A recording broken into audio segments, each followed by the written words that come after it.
Hello ladies and gentlemen, brothers and sisters, welcome back to our channel. Welcome to Fagiola Chuma 254. On this platform, we talk about a plethora of issues.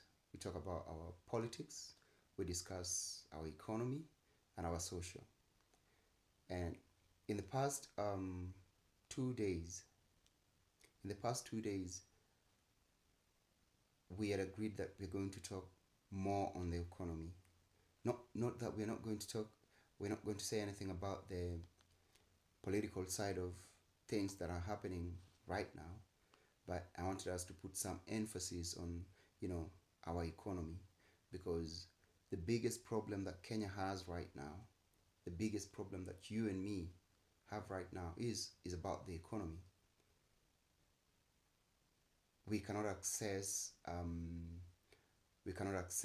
credit easily as compared to how we used to access it when Mwai Kibaki was the president, or in the beginning of the term of Uhuru Muigai Kenyatta. A lot of money that is collected by the Kenya Revenue Authority goes into paying debt. A lot of it goes into paying debt. And the simplest indicator that things are not fine, things are not going the way they're supposed to go in terms of our economy is, for example, when Uhuru Muigai Kenyatta took over power, the cost of petrol at the pump was around 117 shillings, or thereabout, 117 shillings. By the time Uhuru was leaving power, the cost of fuel had shot to 160, 159, 160. In fact, there are times it even went above 160 for some weeks. There was shortage of fuel.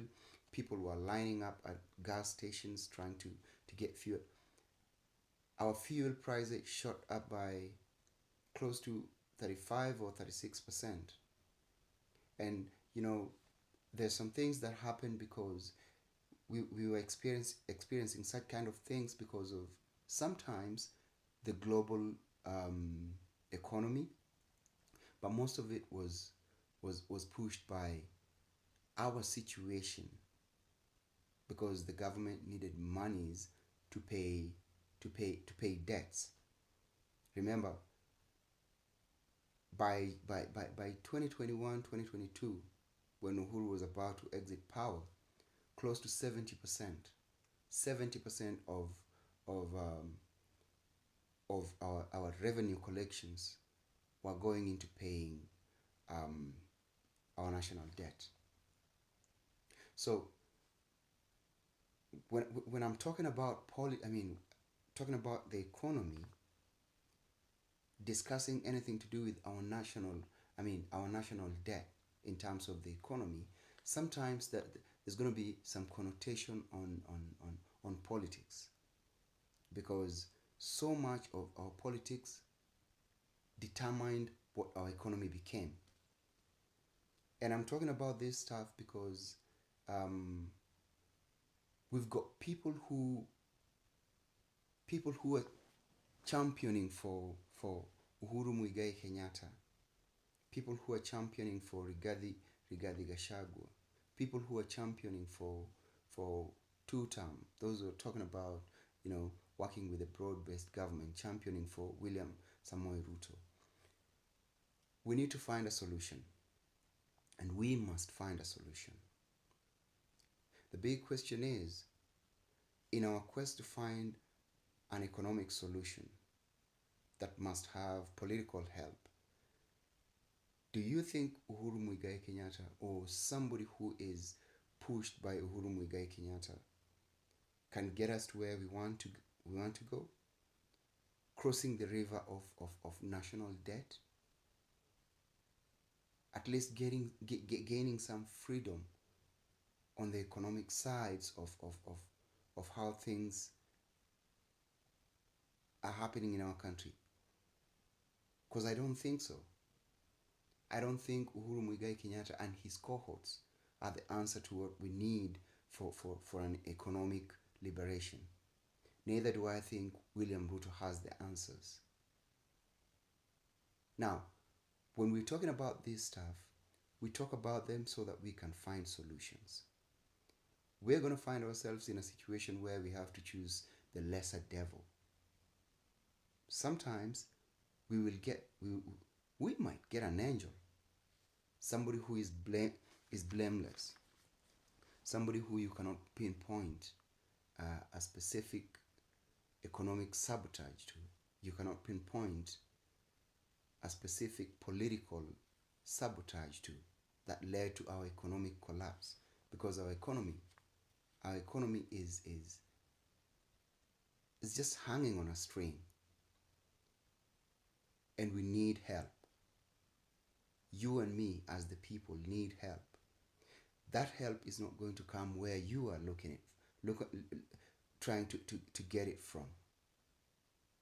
And I'm going to continue saying this, I'm going to continue hanging on to this, that when we want to discuss our economy properly, when we want to discuss our politics properly, and even when we want to discuss our social, we must take emotions out of our discussions all the time. We must take tribe out of it, so that we think rationally. So there are those who believe in the one-term movement. Then we have those who believe in the two-term movement. And for those who believe in the one-term movement, Uhuru Muigai Kenyatta is at the apex, Rigathi Gachagua, Kalonzo Musyoka, Martha Karua. Those are the people who are at the apex of the one-term movement. And of those people, don't forget the fact that there are those who are the puppets in that group, and there are those who are the puppeteers. For instance, somebody like Martha Karua is a puppet in that group. Somebody like Kalonzo Musyoka is a puppet. Rigathi Gachagua and Uhuru Muigai Kenyatta are puppeteers. What do I mean by that? There's so many problems that we have right now. So many problems that were born when these people had power.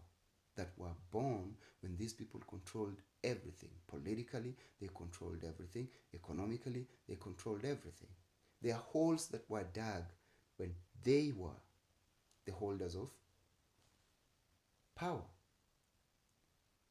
For instance, let's talk about somebody like Uhuru Muigai Kenyatta. For 10 years, Uhuru Muigai Kenyatta was the president of the nation of Kenya.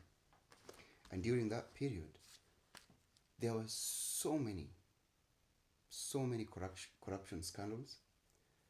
There were so many political assassinations. There was impunity. There was disobedience of court orders every now and then. Somebody like Miguna was deported. Why?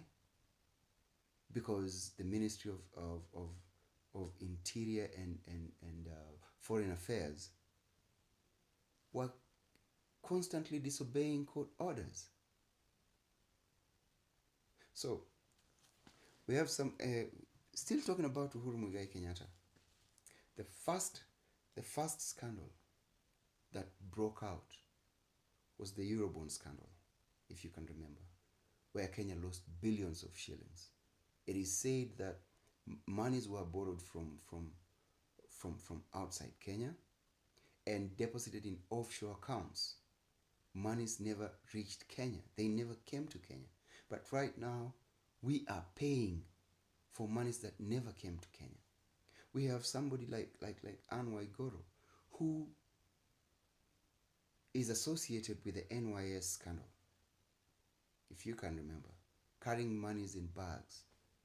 We have Aror and Kimorer. Yes, Ruto can be said to have been the one who was in that picture, but it was during the tenure of Uhuru Muigai Kenyatta, and nobody was held responsible. A minister or one person here and there was sacked, but that's it.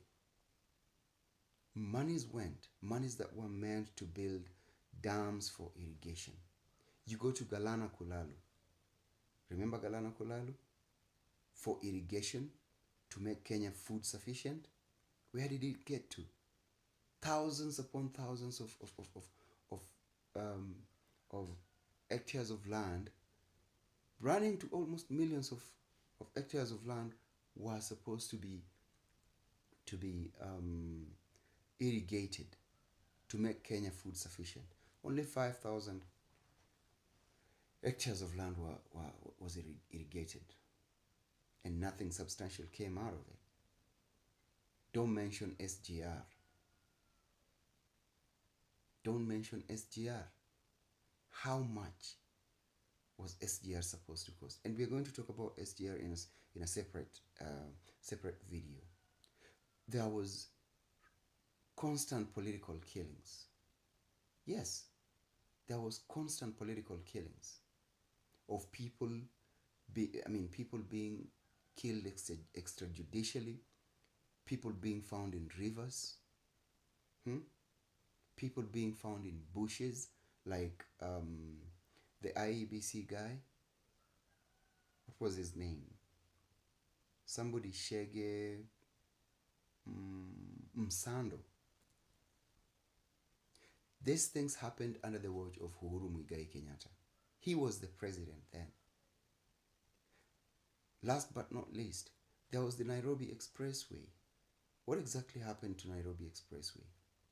Is the tolling of Nairobi Expressway something that you can say is pocket friendly? No, it's not pocket friendly. And there was conflict of interest because it said,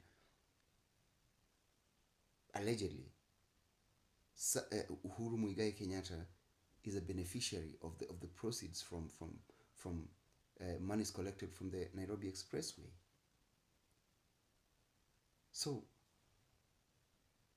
again I say, we are looking for a solution. We need to look for a solution to our economic problems as a nation. We need to find ways of managing our national debt.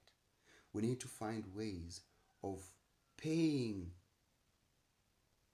part of our national debt that we are rightly supposed to pay for. But it's said that he who pays the piper calls the tunes. In the process of us trying to find out how we can pay this stuff, we feel like Martha Karua can be a good fit to lead the nation so that we can make proper decisions in managing our economy and managing our socials. We think somebody like Matiang'i can be a good fit. We think that somebody like Kalonzo Musyoka can be a good fit. And yes, they might be good fits. But the question is, who is behind them? Who is sponsoring them? Who is pushing them? It's undeniably a fact that Uhuru Muigai Kenyatta is pushing these people. It's evident that Rigathi Gachagua is the neck. Uhuru Muigai Kenyatta might be the head of this dragon. Rigathi Gachagua might be the neck. And as the head and the neck of that body, they will decide to which direction the head moves. If the head moves in the direction of don't touch SGR Manenos, nobody's going to touch SGR. And we lost billions. Don't touch the issue of Galana Kulalu. It's not going to be touched. So if we really want to change, we must, in the process of picking the people who will lead the change of our economic situation, avoid the same mistake that Nairobi did with Johnson Sakaja. Picking somebody for the governorship position because he's handsome, because he's got dimples. How are the dimples working now? How is his handsomeness working now? We must think We must interrogate, and we must work towards, I repeat, take tribe out. Take tribe out. Try to listen to what somebody is saying. Try to figure out what their contributions have been or has been to our situation. Like for instance, right now, if I'm thinking of somebody like Jimmy Wanjigi. I like Jimmy Wanjigi. I like everything that he says in terms of our economic situation. But then I'm like, wait, SGR, you were the architect of SGR. Where did it get to? What was your aim or intentions when that SGR Maneno was being conceived? How did you contribute? How did Jimmy Wanjigi contribute positively or negatively to the SGR Manenos? Because the last time I checked, he told us that SGR was supposed to be constructed with at a cost of 50 billion, if I'm not wrong. That's when um, uh, Kibaki was still the president. But we're going to talk about SGR. So there are these things that we have to talk about, and talk about them genuinely and come up with the right answers. But I can tell you right now, honestly, Uhuru Muigai Kenyatta is the worst person to depend on if we want to change our nation economically. Rigathi Gachagua, the worst persons. And why am I saying they're the worst people? Because they are the same people who dug us into this hole that we are right now. And you cannot lie to me that they're the same people who are going to get us out. No.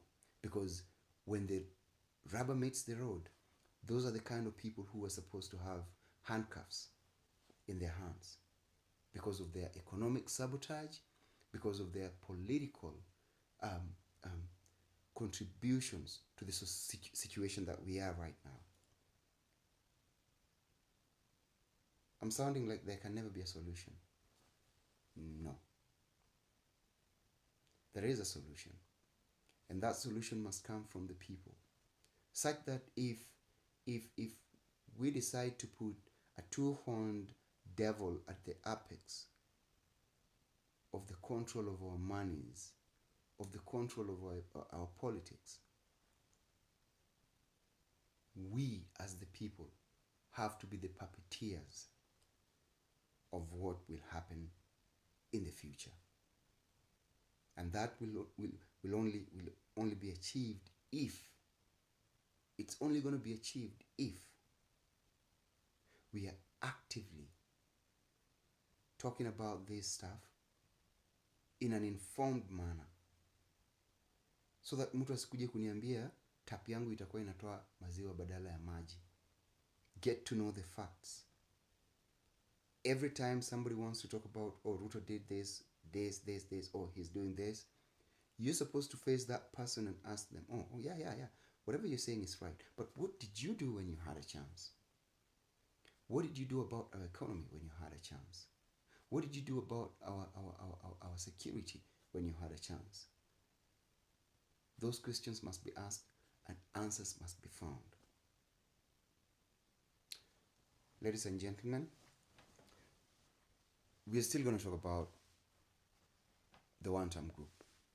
Because if Ruto is to go one term, that's okay. But who is going to replace Ruto after he goes one term? Are we going to jump out of the fire into the out of the frying pan into the fire?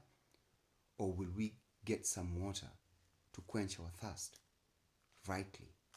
Because we need to do that.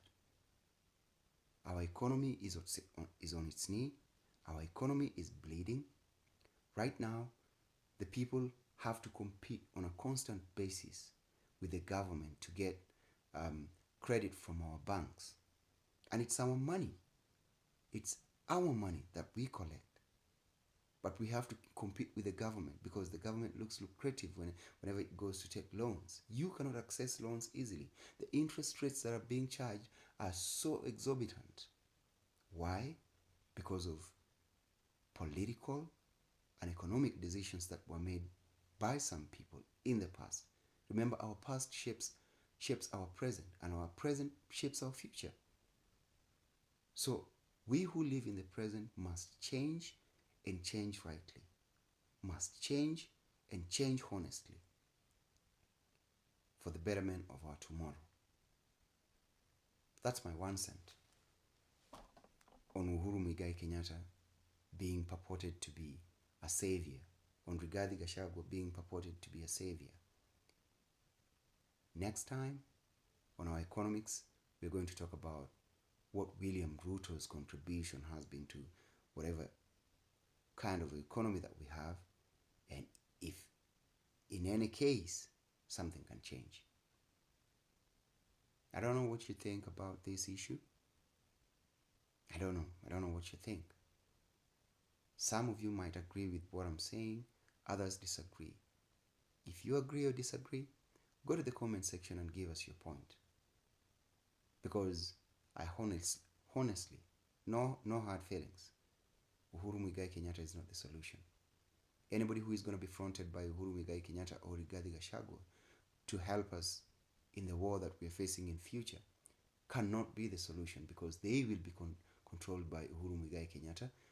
He is going to be calling the tunes. And the war that we're supposed to fight, when we decide that the economy has to be made proper, some of the casualties are supposed to be people like those who were in the previous government. Some of them are supposed to pay back whatever they took, they stole. Some of them are supposed to be imprisoned. Some of them are supposed to lose their jobs. That's not going to happen if 90% of those people are the ones who are paying the piper. Until next time, this is Fagiola Chuma 254. Thank you.